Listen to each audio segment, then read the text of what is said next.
자, 여러분 반갑습니다. 이번 시간은 지난 시간에 이어서 일본의 경찰 제도에 대해서 설명하도록 하겠습니다. 우리 이제 지난 시간에 일본의 사법경찰 직원, 그죠? 사법순사의 권한에 대해서 살펴보았습니다. 그래서 일반 순경도 많은 권한을 가지고 있음을 알 수가 있었습니다. 자, 그래서 이제 수사 주체별로 수사 권한의 비교를 한번 우리나라와 해보면은, 이제 그 일본 검사하고 경찰하고 이런 그 과문을 한번 비교를 해보겠습니다. 그럼 검사는 당연히 이제 모든 권한을 다 가지고 있습니다. 그죠? 그럼 우리가 이제 사법경찰원이다라고 했을 때 순경 이상의 경찰이다라고 보시면 됩니다. 근데 이제 구류 청구권하고 변사체 금시권만 없고 나머지 체포장 청구 나머지 다 갖고 있습니다. 그래서 이 말은 무슨 말이냐면, 예를 들면 제가 일본의 경찰이다. 그러면 자, 제가 이제 첩보를 입수했습니다. 지금 검사와 판사가 변호사하고 여러 가지 작당을 해가지고 나쁜 짓을 하고 있다. 왜냐? 그럴 수 있을 거 아닙니까? 그죠? 또 여러 가지 또 뭐 대기업 이사 이상을 뭐 간부더라.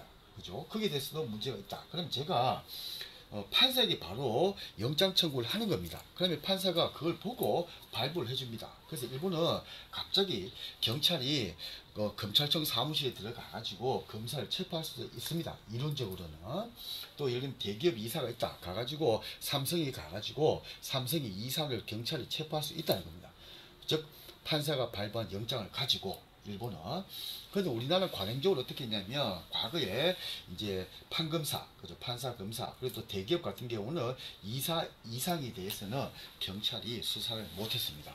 경찰이 하고 있으면 검사가 와가지고 이 사건은 바로 검찰청으로 직접 이송을 해라. 우리 검사가 직접 수사를 하겠다라고 했습니다. 또 경찰이 검사하고 관련되고 판사하고 관련되는 비리를 가지고 이제 뭐 영장 청구를 했다, 그죠? 압수수색 영장을 청구를 했다, 아니면 통신 감청 영장을 청구를 했다, 그죠? 통신 뭐 조회 영장을 청구했다. 그러면 전부 다 기각이 됐습니다. 왜냐? 검사가 자기를 통해서 들어오기 때문에 자기가 노라고 해버리면, 반려를 해버리면 우리 경찰이 수사를 할 수가 없었다. 근데 일본은 그렇지 않다는 겁니다. 일본은 직접 경찰이 체포장 청구, 그죠? 또 통신 방수 영장 청구권을 경찰이 가지고 있습니다. 그래서 검사를 통하지 않고 직접 판사에게, 그죠? 사법부에게 영장 청구를 할 수가 있다. 이것이 일본과 우리나라의 가장 큰 차이다. 우리나라 만약에 영장 청구를 경찰이 하려고 하면 지금 현재 영장 청구는 검사만이 할 수 있다라고 해가지고 헌법에 조항이 되어 있습니다. 헌법 조항입니다. 그래서 우리는 경찰이 영장 청구를 하기 위해서는 헌법을 개정해야 된다라고 얘기를 합니다. 그래서 사실상 불가능하다라고 얘기를 합니다. 자, 그래서 일본이 경찰과 검찰과의 관계했을 때, 원칙상의 관계했을 때는 사법경찰직원, 즉 경찰관은 1차적 본래 수사기관이고 검사가 2차적이고 보충적인 수사기관이다. 근데 상호 협력관계다라고 얘기를 합니다. 근데 이제 중대한 사건이 발생할 수 있겠죠. 예를 들면 아주 뭐 조직범죄라든지 아니면 아주 이제 정치 뭐 거무라고 관련된 사건이다, 뭐 이런 게 있을 때는 검사가 이제 일반적 지시권, 일반적 지휘권, 그리고 구체적 지휘권, 이런 것을 예외적으로 행사한다라고 얘기를 합니다. 자, 그래서 일본이 경찰과 검찰과의 관계했을 때 제일 중요한 것이 상호협력관계다. 그죠? 검찰관과 도도부연 공안위원회 및 사법경찰지구는 수사에 관해서 협력해야 한다라고 되어 있습니다. 그래서 협력관계다. 그죠?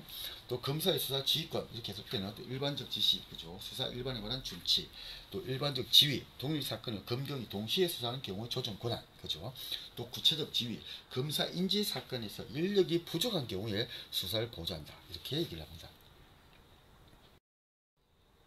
자, 이제 일본 경찰의 역사에 대해서 한번 살펴보도록 하겠습니다. 일본은 1868년이 기점입니다. 1868년 이전의 시대를 메지 유신 이전의 시대, 그죠? 그 이후를 메지 유신 이후의 시대다, 이렇게 크게 구별합니다. 그러면 1868년 이전에 이제 메지 유신 했을 때는 그 유명한 일본은 이제 1592년에 이토 히로부미가 도요토미 히데요시가 우리나라를 이제 침공해가지고 임진왜란을 일으킵니다. 그래서 우리가 봤을 때 굉장히 나쁜 놈입니다. 근데 일본 역사에서는 이제 그 대망이라고 해갖고 소설이 아주 유명한 소설이 있는데, 그 소설에 보면 세 명이 주인공입니다. 그래서 하나는 오다 노부나가, 두 번째는 토요토미 히데요시, 마지막이 도쿠가와 이에야스, 이렇게 세 명입니다. 그래서 마지막에 이제 도쿠가 이에야스가 최종 승리자가 돼가지고 마지막 막부인 도쿠가 막부를 열게 됩니다. 근데 이 세 명이 너무나 유명했기 때문에 지금도 일본에서는 이 세 명의 행동이 돼가지고 두 개설을 가지고 성격을 묘사를 합니다. 자, 첫 번째, 오다 노부나가 성격이 불같습니다. 이게 완전히 용장 스타일입니다. 그래서 두견세 보고 세야 우려라, 울지 않는다, 그러면 죽여라. 그래서 바로 그냥 단도직입적으로 그냥 적별 처벌해버립니다. 그래서 성격이 불같다는 거죠. 두견세 보고 우려라, 울지 않으면 죽여라.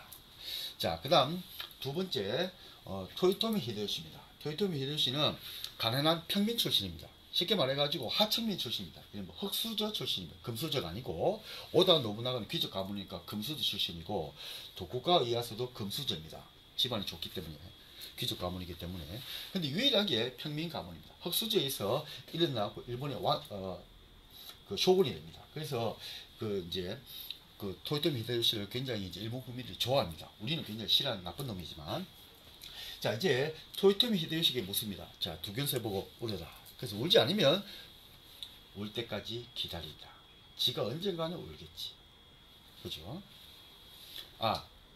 아직 두 번째는 울 때까지 설득을 시킨다라고 얘기를 합니다. 두견세 보고 울어라. 울지 않으면 울 때까지 설득을 시킵니다. 그래서 화술의 대가, 그죠? 사람을 조종하는, 사람의 마음을 잡는 묘한 매력을 가지고 있었다라고 얘기합니다.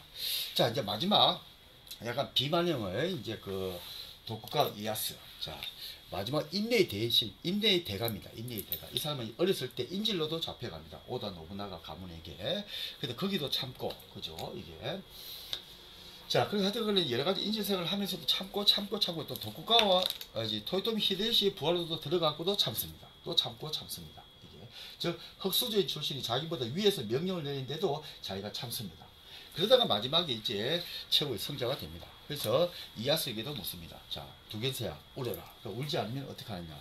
울 때까지 기다린다. 그래서 인내의 대가였던 도쿠가와 이에야스가 결국에는 일본의 천하를 장악하게 되고 통일을 이제 통일을 하게 된다. 그죠? 통일 이어받게 된다. 이렇게 얘기를 합니다. 그래서 두견세를 가지고 얘기를 합니다. 자, 오다 노부나가 울어라. 울지 않으면 죽여라. 자, 토요토미 히데요시 울어라. 울지 않으면 울 때까지 설득을 시킵니다. 마지막 도쿠가와 이에야스 울어라. 울지 않으면 울 때까지 기다린다. 지가 언젠가는 울겠지. 그죠? 자, 그래서 마지막 이제 막부가 유명한 도쿠가와 막부입니다. 그래서 이제 일본의 왕이 있는데 이제 덴노라고 하죠. 천황인데 형식상이 지배자다라고 얘기를 합니다. 자, 그 다음에 이제 쇼군, 그죠? 우리로 치면 이제 우리 조선 말에 세도 정치라고 보면 됩니다. 그죠? 안동길 씨가 우리 왕, 그죠? 순종, 헌종, 철종, 그죠? 수삽의 왕을 세워놓고 안동김 씨가 세도 정치를 했지 않습니까? 그죠? 그런 거다 보시면 됩니다. 그래서 왕은 형식상의 지배자고 쇼군이 실질적인 지배자다. 그래서 마지막 막부가 뭐냐 했을 때 도쿠가 막부다라고 얘기하고, 이제 그 막부 밑에 이제 다이묘라고 합니다. 그죠? 그죠? 다이도쿄 했을 때 대동경 이런 것처럼 묘가 사람 이름 명자, 그죠? 또 우리는 일본은 봉건주의 시대입니다. 봉건 영주제 형태를 갖고 있어요. 봉건 영주제 형태를 갖고 있습니다. 서양하고 비슷하게. 그래서 그때 이제 번주라고 하죠. 번의 주인이다. 그래서 번이라고 합니다. 번. 예. 그래서 그 번에 이제 다묘가 있는. 쉽게 말하면 번이니까 예를 들면 창원 번, 부산 번, 서울 번 이렇게 있다는 거죠. 규모가 다르겠죠. 부산은 엄청 크고 창원은 좀 더 작고, 그죠? 이렇게 되는 것처럼. 그래서 이 번주가 뭐냐? 다묘다. 그죠? 다묘 밑에 이제 사무라이가 있었다. 그 사무라이가 우리가 생각할 때는 칼싸움하는 사람을 생각하는 게 아닙니다. 우리 양반입니다. 글쟁입니다. 행정가입니다. 사무라이가. 그 밑에 평민이 있었다라고 얘기를 합니다. 자, 그래서 이제 1868년 메이지 유신이 이제 단행되고 난 이후에 이 번의 행정체제였던 번을 폐지를 하고 현 제도를 둡니다. 요거는 무슨 말이냐면 이런 겁니다. 예를 들면 제가 창원의 다이묘다. 이게. 그러면 마산의 다이묘다. 그러면 제 땅이 어디 있냐면 지금 창원의 상남동 일부까지 제가 땅을 갖고 있습니다. 이게. 자, 근데 이제 새로운 막부가 들어서 메이지 유신을 단행해 가지고 도쿠가와 막부를 갖다 철폐시키고 천황이 실질적인 지배자로 들어오게 됩니다. 새로운 제도가 등장하게 됩니다. 자, 그래서 왕정 복고다라고 얘기합니다. 왕이 실질적으로 복고 다시 돌아왔다. 자, 그런데 이제 신정부의 입장에서 봤을 때는 마산의 토 세력인 다이묘인 제가 창원까지 있으니까 행정구역이 말이 안 되는 거죠.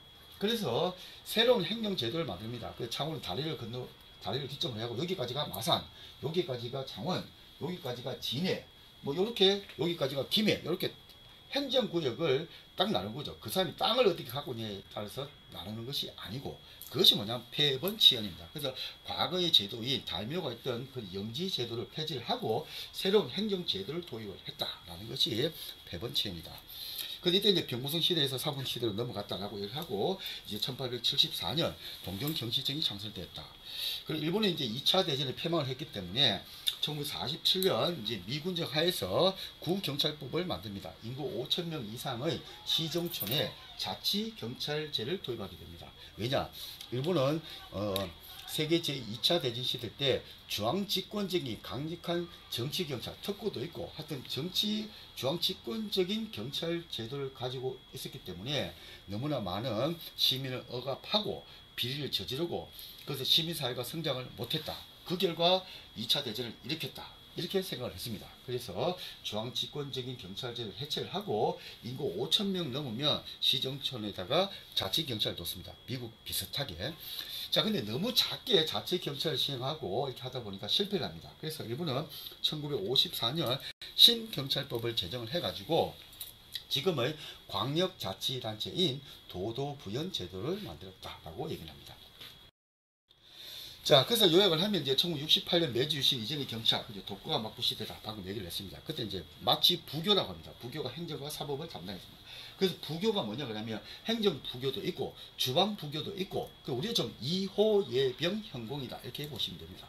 그 교도에는 교도 소시다이라는 교도 치안 담당관이 별도로 존재를 했다라고 얘기합니다. 그리고 이제 68년 메지 유신 이후에 이제 1871년 폐번치연을 단행합니다. 그래서 다이묘 중심의 번을 폐지하고 현 제도를 신설했다. 1871년 사법성 신설해가지고 나졸 3,000명을 동경에 배치했다. 1874년 최초의 건대경찰인 동경경시청을 창설했다. 1947년 구경찰법을 제정해가지고 인구 5,000명 이상의 시정촌에 자치경찰 제도를 도입했다. 하지만 너무 작게 시작을 해가지고 실패를 했다.